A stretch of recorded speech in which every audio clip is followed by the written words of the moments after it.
Assalamualaikum warahmatullahi wabarakatuh. Perkenalkan, nama saya Halim Maulana, NIM 2114010046 dari kelas PAIA semester 3. Baiklah, di sini saya akan membacakan surah Al-Fatihah beserta terjemahannya. A'udzu billahi minasy syaithanir rajim. Bismillahirrahmanirrahim. Alhamdulillahi rabbil alamin. Ar-Rahmanir Rahim. Maliki yaumiddin. Iyyaka na'budu wa iyyaka nasta'in. Ihdinas siratal mustaqim. Siratal ladzina an'amta 'alaihim ghairil maghdubi 'alaihim waladdallin. Amin. Artinya, dengan menyebut nama Allah yang Maha Pengasih lagi Maha Penyayang. Segala puji bagi Allah, Tuhan semesta alam, yang Maha Pengasih lagi Maha Penyayang, pemilik hari pembalasan.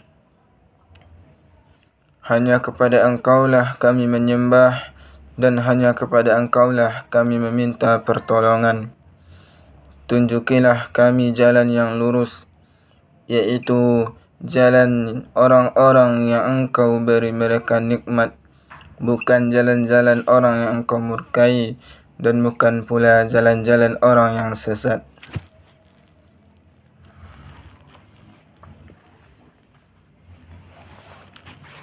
Baiklah, selanjutnya saya akan menafsirkan surah Al-Fatihah ini.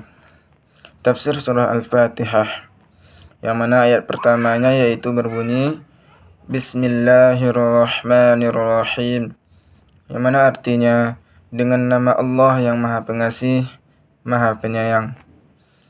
Ada perbedaan pendapat mengenai tafsir surah Al-Fatihah ini.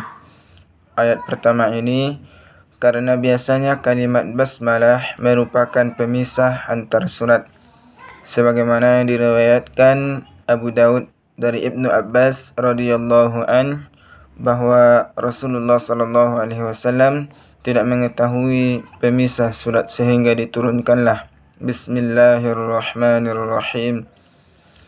Ibnu Abbas mengemukakan sebagaimana yang telah diriwayatkan oleh Abu Daud, barang siapa yang berpandangan bahwa ia termasuk Fatihah, berarti ia berpendapat bahwa bacaannya harus zahir dalam salat. Dan orang yang tidak berpendapat demikian berarti membacanya secara sir, tidak keras. Selanjutnya tafsirnya ayat kedua yaitu Alhamdulillahi rabbil alamin, yang mana artinya segala puji bagi Allah, Tuhan seluruh alam. Segala uji atau segala kepujian kepunyaan hanya kepunyaan Allah, yaitu rasa syukur yang hanya diperuntukkan untuk Allah Subhanahu wa taala semata, bukan kepada hal lain yang merupakan ciptaan-ciptaannya. Sebab Allah telah menganugerahkan nikmat kepada hamba-Nya. Oleh karena itu, bagi Rabb kitalah segala puji, baik pada masa awal maupun akhir. Huruf alif dan huruf lam pada kalimat Alhamdulillah ditunjukkan untuk mencakup segala jenis pujian yang merupakan hak Allah Subhanahu wa taala, sebagaimana kata Rabb yang hanya boleh ditunjukkan pada Allah, bukan yang lainnya. Selanjutnya yaitu adalah ayat yang ketiga, yang mana berbunyi Ar-Rahmanir Rahim. Artinya yang Maha Pengasih dan juga Maha Penyayang. Ar-Rahman, Ar-Rahim menunjukkan makna sangat. Berarti Allah menegaskan bahawa Allah merupakan pemberi rahmat di dunia dan pemberi rahmat di akhirat. Allah menggunakan frase Maha Penyayang khusus bagi kaum mukminin dan tidak boleh ada hambanya yang menggunakan nama tersebut. Selanjutnya yaitu ayat yang keempat, Maliki Yaumiddin, pemilik hari pembalasan. Dia, Allah adalah pemilik hari dunia dan hari akhirat. Kata dia kepada hari akhirat disebabkan di sana tidak ada siapapun selain Allah Subhanahu wa taala yang mengklaim akhirat sebagai miliknya, dan tiada seorang pun yang dapat berbicara melainkan atas izinnya. Selanjutnya ayat yang kelima yaitu Iyyaka na'budu wa iyyaka nasta'in. Hanya kepada Engkaulah kami menyembah dan hanya kepada Engkaulah kami mohon pertolongan. Kata iyyaka merupakan objek yang didahulukan untuk tujuan pembatasan supaya tujuan pembicara fokus pada apa yang akan diutarakan. Kalimat hanya kepada Engkaulah kami beribadah, kalimat ini menunjukkan penyucian diri dari kemusyrikan.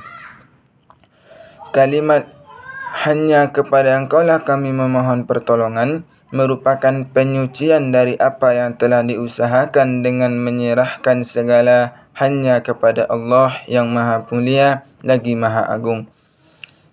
Ayat yang keenam yaitu Ihdinas siratal mustaqim. Tunjukilah kami jalan yang lurus. Di sini kita meminta kepada Allah Subhanahu wa taala agar Allah Subhanahu wa taala menunjukkan kita semua jalan yang lurus. Jalan siapa yang lurus itu? Ayat ini mengandung dalil yang menganjurkan bertasawul dengan sifat-sifat yang tinggi dan amal soleh. Setelah seorang hamba mengagungkan sifat Allah dan beramal soleh untuk Allah, kemudian ia memohon akan kebutuhannya. Selanjutnya yaitu adalah ayat yang terakhir, ayat ke-7.